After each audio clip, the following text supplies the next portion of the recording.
దేవుని ఘనమైన పరిశుద్ధమైన నామమునకే మహిమ కలుగునుగాక. అమ్మా, అందరూ బాగున్నారా? చాలా సంతోషం. ఈ రోజు కూడా మనందరం కలిసి ముచ్చటించడానికి దేవుడిచ్చిన ఈ మంచి తరుణాన్ని బట్టి దేవునికే మహిమ కలుగునుగాక.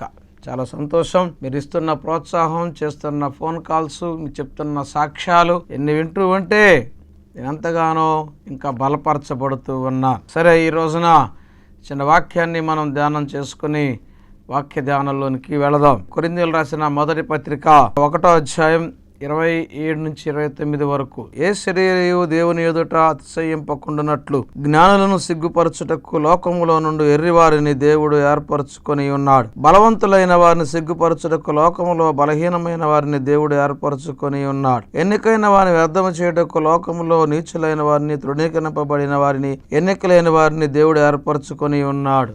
దేవుడు తన పరిశుద్ధ వాక్యమును దీవించునుగాక. చిన్న ప్రార్థన చేసుకుని వాక్య ధ్యానంలోనికి వెళదాం. పరిశుద్ధుడా, ప్రేమ కలిగిన తండ్రి, దయగల ప్రభువా, కూడి వచ్చిన బిడ్డలందరినీ దీవించి ఆశీర్వదించి బలపరచండి. బిడ్డలందరితో మాట్లాడి వాళ్ళ అవసరతలు మీరు తీర్చండి. మీరే మహిమ పొందండి, మీరే మాట్లాడండి. యేసు నామమున అడుగుచున్నాం తండ్రి, ఆమేన్. ఈ రోజున మన అంశం ఏంటంటే పనికి మాలిన వారిని పనికొచ్చేటట్లుగా చేసే దేవుడు. ప్రియమైన దేవుని బిడ్డలారా, ఈ లోకంలో చాలా మంది నిరాశతో కూడిన మాటలు మాట్లాడుతూ ఉంటారు. నేను చాలా బలహీనుణ్ణి, నా వల్ల ఏమీ కాదు, నాకు అది లేదు, నాకు ఇది లేదు, నాకు అందం లేదు, నాకు ఐశ్వర్యం లేదు, నాకు మాట్లాడే చాతుర్యం లేదు, లేని వాటిని గురించి రకరకాలుగా ఆలోచన చేస్తూ ఉంటారు. ప్రియమైన దేవుని బిడ్డలారా, చాలా మంది ఎదుటి వాళ్ళు ఎదుటిలాగా బోధించలేకపోతున్నాను, వాళ్ళలాగా చెప్పలేకపోతున్నాను, వాళ్ళలాగా ఎదగలేకపోతున్నాను, వాళ్ళలాగా సంపాదించలేకపోతున్నాను,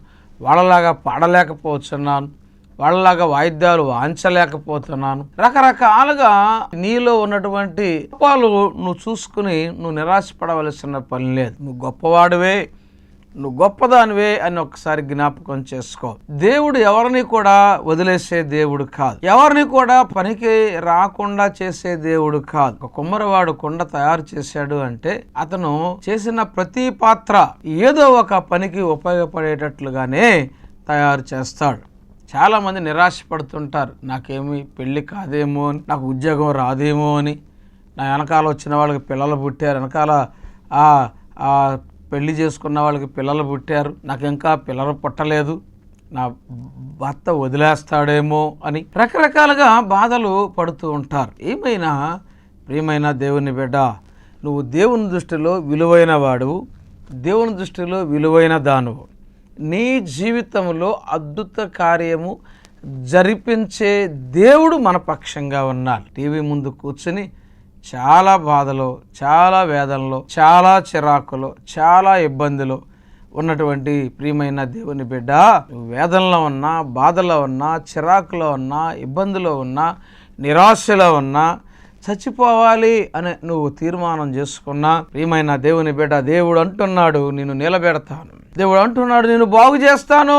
నీ వ్యాధి నయమవన వ్యాధి అయినా నువ్వు అనుకోవచ్చు, కానీ నీ ఆలోచన వేరు, నీ తలంపు వేరు, నా ఆలోచన వేరు. నిన్ను బాగు చేస్తాను, నిన్ను ఆదుకుంటాను. నువ్వు అనుకోవచ్చు నాకు ఇంకా పెళ్లి కాదని, నీకు పెళ్లి అయ్యేటట్లుగా చేస్తాను. అద్భుత కార్యములు చేసే దేవుడు మన దేవుడు. అనుకోవచ్చు నాకు ఇంకా పిల్లలు కలగరని, పిల్లలు కలిగేటట్లుగా దేవుడు చేస్తాడు. అనుకోవచ్చు నా క్వాలిఫికేషన్ చాలదో, నాకు ఉద్యోగాలు రావక నేను ఇంతే అనుకోవచ్చు, కానీ దేవుడు వదిలిపెట్టే దేవుడు కాదు. కానీ నీవే దేవుణ్ణి వదిలిపెడుతూ ఉన్నావు, నీవే దేవుణ్ణి దూరం చేస్తూ ఉన్నావు. నీకున్న బాధలను బట్టి, నీకున్న వేదనలను బట్టి, నీకున్న శోధనలను బట్టి, నీకున్న ఆర్థిక ఇబ్బందులు బట్టి, నీకున్న రకరకాల అప్పులను బట్టి, నీకున్న సమస్యలను బట్టి, పిల్లల వల్ల సమస్య, భర్త వల్ల సమస్య, భార్య వల్ల సమస్య, ఇరుగు పొరుగు వారి సమస్య, ఆస్తుల సమస్య, ఫ్రెండ్స్ మోసం చేశాడని సమస్య, ప్రియురాలు మోసం చేసిందని సమస్య, ప్రియుడు మోసం చేశాడని సమస్య, రకరకాల సమస్యలన్నిటినీ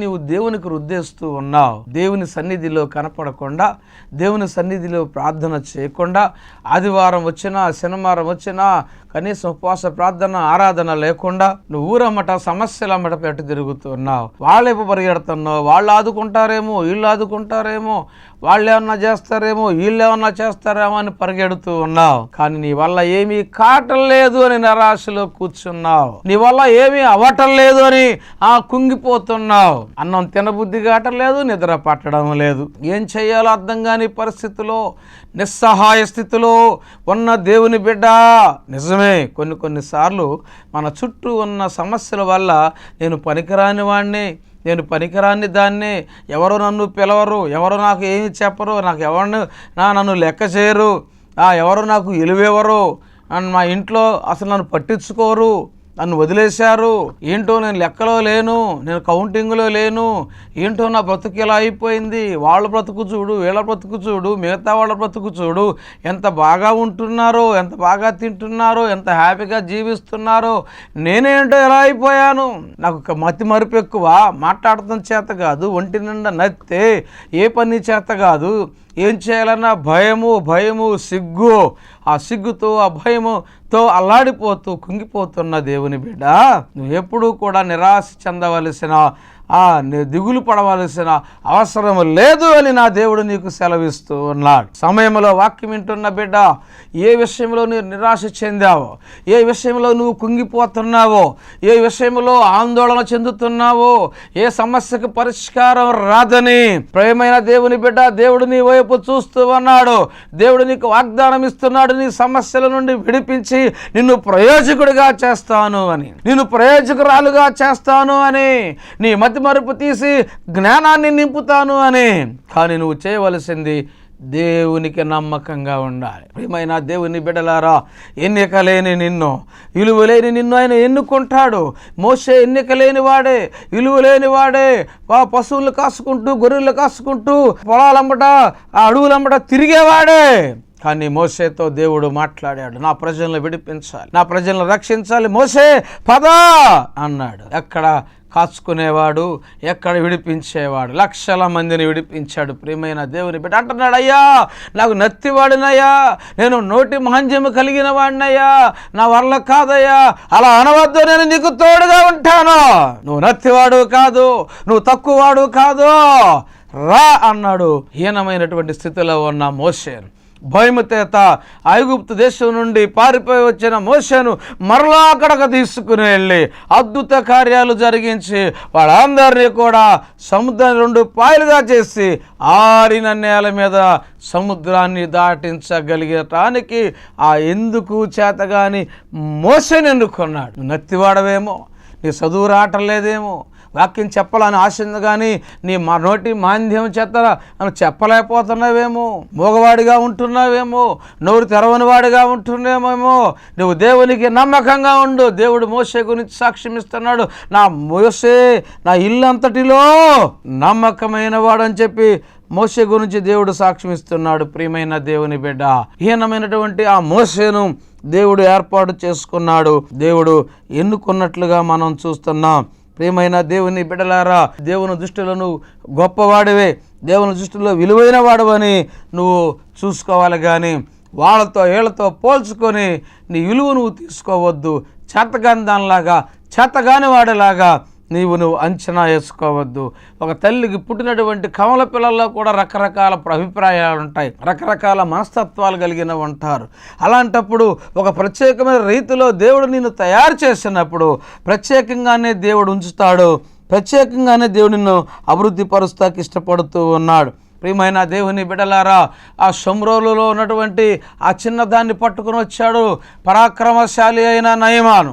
కుష్ఠరోగంతో బాధపడుచున్నాడు, హీనస్థితిలో ఉన్నాడు, అవమానం భరించలేకపోతున్నాడు, అందరూ నిందిస్తున్నారని, అందరూ హేళన చేస్తారని, తనకున్నటువంటి ఆ శౌర్యాన్ని బట్టి, తనకున్న పరాక్రమాన్ని బట్టి అతిశయించలేకపోతున్నాడు, ధైర్యంగా ఉండలేకపోతున్నాడు, ఎంతో సిగ్గుతూ అలమటించిపోతున్నాడు.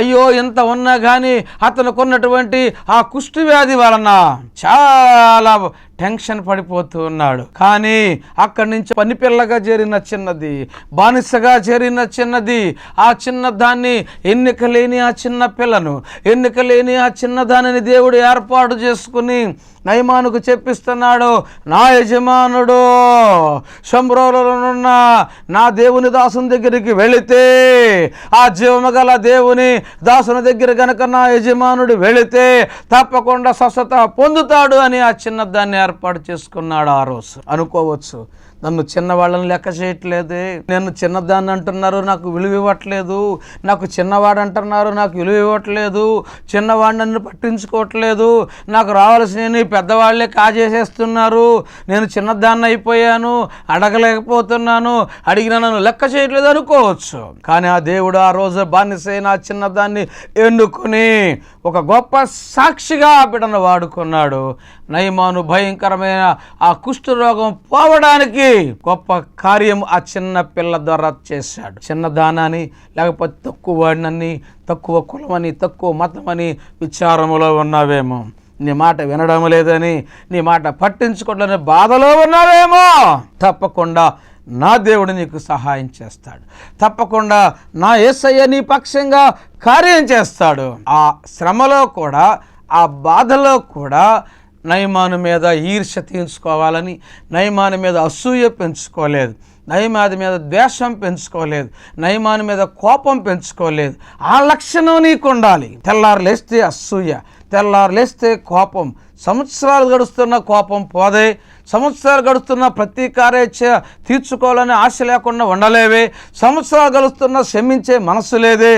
కానీ ఆ బానిస బతుకటానికి కారకుడైన ఆ నయమాను యొక్క క్షేమాన్ని కోరుకుంది, జీవము గల దేవునికి సాక్షిగా నిలబడింది. ఆ మనసు నీకుండాలి, క్షమించే మనసు నీకుండాలి, దిద్దుబాటు మనసు నీకుండాలి, ఒప్పుకునే మనసు ఉండాలి, విడిచిపెట్టే మనసు ఉండాలి. తప్పకుండా నా దేవుడు నీ జీవితంలో కార్యాలు చేస్తున్నట్లుగా మనం చూస్తున్నాం. ప్రియమైన దేవుని బిడ్డలారా, ఒకసారి 5,000 మందికి ఆహారం పెట్టడానికి దేవుడు ఒక చిన్న పిల్లవాడిని ఏర్పాటు చేసుకున్నాడు. 5,000 మందికి ఆహారాన్ని అక్కడ ఏర్పాటు చేశాడు. ప్రియమైన దేవుని బిడ్డలారా, 1,000, 2,000 కాదు. ప్రియమైన దేవుని బిడ్డలారా, యోహాను 6:9 5,000 మంది ఆకలి తీర్చడానికి ఒక చిన్న పిల్లవాడిని ఏర్పాటు చేసుకున్నట్లుగా మనం చూస్తున్నాం. అనేక మంది పంక్తులుగా కూర్చుని దేవుని వాక్యాన్ని విన్న తర్వాత ఆకలితో అలమటించిపోతున్నటువంటి ప్రియమైన దేవుని బిడ్డలారా, ఆకలితో అలమటించిపోతున్న ఆకలి తీర్చడానికి చిన్న పిల్లవాడు ముందుకొచ్చాడు. అయ్యా, నా దగ్గర ఉన్నాయి అని చెప్పి 5 రొట్టెలు 2 చేపలు ఆయనకి ఇచ్చినప్పుడు వాటిని ఆశీర్వదించి 5,000 మందికి ఆహారాన్ని అందచేయడానికి ఒక్క చిన్న పిల్లవాడిని దేవుడు అక్కడ ఎన్నుకున్నట్లుగా మనం చూస్తున్నాం. నేను చిన్నవాడినే, నేను చిన్నదాన్నే, నేను పిల్లవాడినే నువ్వు బాధపడవలసిన అవసరం లేదు. ప్రియమైన దేవుని బిడ్డ, గొర్రెలు కాచుకుంటున్న దావీదును చూడండి. ఎన్నిక లేనివాడు, సమయాలు వచ్చి పిలవమంటే ఉన్నాళ్లే, కరసారోడు ఉన్నాళ్లే, ఆడు కూడా లెక్కేనా అన్నట్టుగా ఆకరణ పిలిచాడు. ప్రియమైన దేవుని బిడ్డలారా, ఆ కడసారినటువంటి ఆ చిన్నవాడిని, ఆ యొక్క గొర్రెలు కాసుకుని అడవులమ్మడ తిరుగుతున్న ఆ చిన్నవాడిని దేవుడు ఏర్పాటు చేసుకున్నాడు.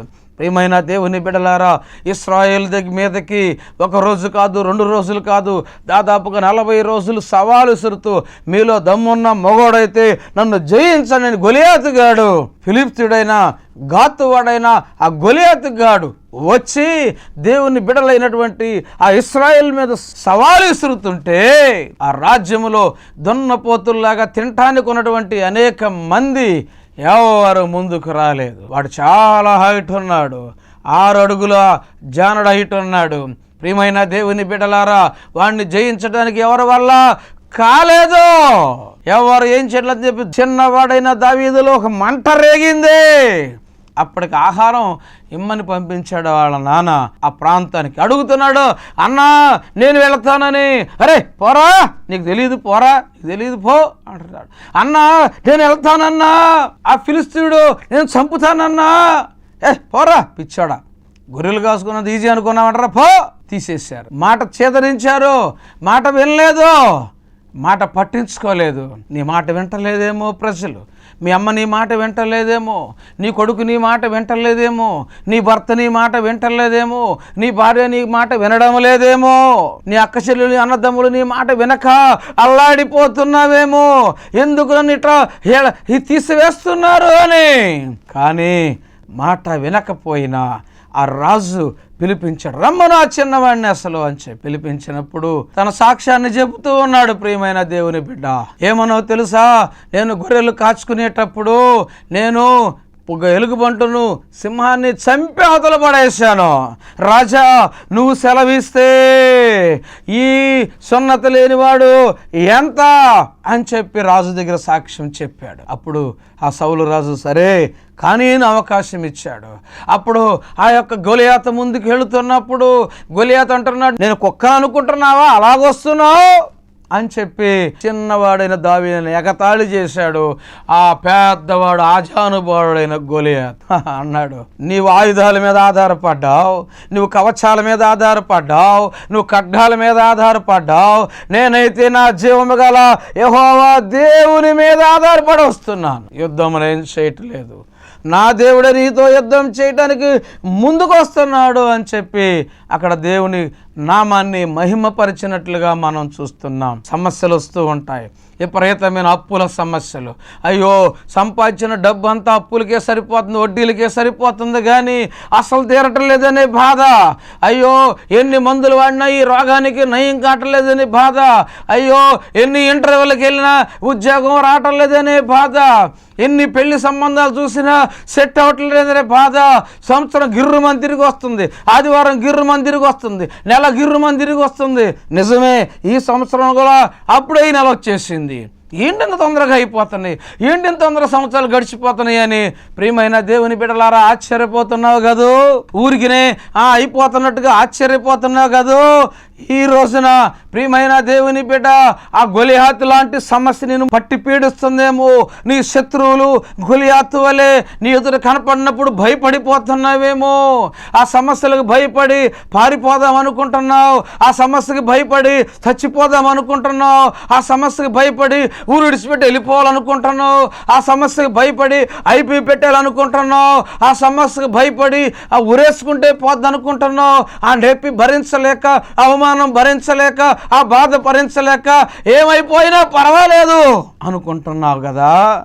అక్కర్లేదు. ఇప్పుడైనా నువ్వు యేసయ్య వైపు తిరిగితే, ఇప్పుడైనా నా దేవుని పక్షంగా నీవు తిరిగితే, ఇప్పుడైనా నా యేసయ్య చెయ్యి పట్టుకుంటే, ఇప్పుడైనా యేసయ్య నిజమైన దేవుడను నమ్మితే, ఏ కులమో, ఏ మతమో, ఏ తెగో, ఏ జాతో, ఏ ఊరో, ఏ దేశమో కరవలేదు. అయినా ప్రియమైన దేవుని బిడలారా, నీ పక్షంగా నా దేవుడు కార్యం చేయడానికి ఇష్టపడుతూ ఉన్నాడు. ఆ గొలియాతుని ప్రియమైన దేవుని బిడ్డలారా, ఆ దావీదు ఒకే ఒక్క రాయి పెట్టి వరుసలు పెట్టి టక టక టక టక వరుసలు పెట్టి ఆ రాయితో ఒక్క విసరంగానే ప్రియమైన దేవుని బిడ్డ ఆ దావీదు ఆ గొలియాతుని ఆ రాయితో అంతమందించినట్లుగా మనం చూస్తున్నాం. ఆ విధంగా ఆ యెహోవా నామములోకి వెళ్ళి గొలియాతు మీద దావీదు ఆ విధంగా జయం సంపాదించేటట్లుగా నా దేవుడు చేశాడు. ఈ రోజున నీవే స్థితిలో ఉన్నావు, ఎంత బలహీనురాల్ని, ఎంత బలహీనుడిని అని అనుకుంటున్నావేమో. నిజంగా నువ్వు దేవుని మీద ఆధారపడితే హీన స్థితిలో నుండి ఉన్నత స్థితికి తీసుకెళ్లే దేవుడు, అట్టడుగు స్థితిలో నుండి అత్యధిక స్థితిలోకి తీసుకెళ్లే దేవుడు. ఇంకో విషయం తెలుసా, సౌలు అనేటువంటి ఇశ్రాయేలు మొదటి రాజు, మొదటగా ఎన్నుకొనబడిన రాజు గాడిదలు తప్పిపోతే ఎతకటానికి వెళ్ళాడు. ఎతకటాకి ఎవరిని పంపిస్తారంటే ఖాళీగా ఉన్న వాళ్ళని పంపిస్తాడు. ఎతకటాకి వెళ్ళినటువంటి ఆ సౌలుని దేవుడు ఎన్నుకుని రాజుగా చేశాడు. ప్రియమైన దేవుని బిడ్డలారా, కానీ అతను నిలబెట్టుకోలేదు, అహంకారి అయి ఆ ఉన్నదాన్ని పోగొట్టుకున్నాడు. కానీ ఈ రోజున వాక్యం వినుచున్న దేవుని బిడ్డ, ఒకానొక సమయంలో నేను కూడా మా ఇంటిలో ఆఖరివాడిని, నేను కూడా మా ఇంటిలో గారాభంగా పెరిగిన వాడిని, కానీ ఎవరిని లెక్క చేసేవాడిని కాదు. ఫ్రెండ్సే నాకు సర్వస్వం అనుకునేవాడిని, పనికిమాలిన సంపాదనే నాకు ద్వయం అనుకునేవాడిని, రకరకాలుగా అడ్డగోలుగా సంపాదించుకుని స్నేహితులు వేసుకుని ఇష్టానుసారంగా తిరిగి ఆ ఇష్టానుసారంగా జలసాలు చేసుకునేవాడిని. కానీ ప్రియమైన దేవుని బిడ్డలారా, నమ్ముకున్న ఏ స్నేహితుడు కూడా నా హీన స్థితిలో, నా యొక్క పనికిమాలిన స్థితిలో ఇది తప్పురా అని చెప్పిన వాడు లేడు, ఇది చేయకూడదురా అని చెప్పిన వాడు లేడు, ఇలా ప్రవర్తించొద్దురా అని అడిగిన వాడు లేడు. ఇంట్లో మా అమ్మ మొత్తుకునేది, అరే నా మాట వినరా, పాడైపోతున్నావు, నిద్ర లేదు, రాత్రులు పగలు తేడా లేకుండా తిరుగుతున్నావు, నువ్వు పాడైపోతావు, నా మాట వినరా, చర్చికి రారా, దేవుణ్ణి నమ్ముకోరా, అరే నా మాట విను అంటే మొరపాటు నేనేవాడిని కాదు. నా కొరకు మా అమ్మ ఏడుస్తూ ప్రార్థన చేస్తూ ఉంటే ఆ మీదకి తిరగబడేవాడిని. ఎందుకు ఎప్పుడు ఏడుస్తూనే ఉంటావు, ఎప్పుడు కన్నీళ్ళు కారుతూనే ఉంటావు, ఎప్పుడు నీ బతుకు ఏడిపోయానా అని మా అమ్మని తిట్టేవాడిని. భయంకరమైన కఠిన హృదయం కలిగిన వాడిని నేను. నా జ్ఞానమే అనుకున్నాను. కానీ చుట్టుపక్కల వారు వీడు వేస్ట్ ఫెలో అంటున్నారు, చుట్టుపక్కల వారు వీడికి ఏమీ లేదంటున్నారు, చుట్టుపక్కల వారు వీడు అప్పుల పాలైపోయాడు అంటున్నారు, చుట్టుపక్కల వారు వీడు మాయగాడు అంటున్నారు. కానీ నా దేవుడు ఆ పనికి మాలిన స్థితిలో ఉన్నటువంటి నన్ను, నా దేవుడు ఎవరికి ఉపయోగపడని నన్ను, ఆ దేవుడు ఎన్నిక లేని నన్ను, ఆ దేవుడు ఇంటిలో ఆఖరవాడినైన నన్ను, ఆ దేవుడు ఆ జ్ఞానం లేని నన్ను, మా ఇంటి పేరు చెప్పడానికి కూడా నాకు వచ్చేది కాదు. మా ఇంటి పేరు సింహాద్రి. సింహాద్రి అంటానికి చింకాద్రి అనేవాడు. నా పేరు పూర్వం శ్రీనివాసరావు. నీ పేరేంటి నాన్న అంటే చింకాద్రి చిన్న బస్సు అనేవాడిని. అంత విధిగా నోటి మాన్యం కలిగిన నత్తి కలిగిన వాడిని. మబ్బు అంటారంటే బాబు నబ్బు అనేవాడిని. మాట కూడా సరిగే పలకటం చేతగాని వాడిని. ప్రియమైన దేవుని బిడ్డలారా, ఈ రోజున మీ ముందు నిలబెట్టి అనేక కుటుంబాలు కట్టబడటానికి, అనేక వ్యాధి బాధల నుండి విడుదల పొందటానికి, అనేకులకు పట్టిన దయ్యాల నుండి విడిపించడానికి దేవుడు సాధనంగా వాడుకున్నాడు.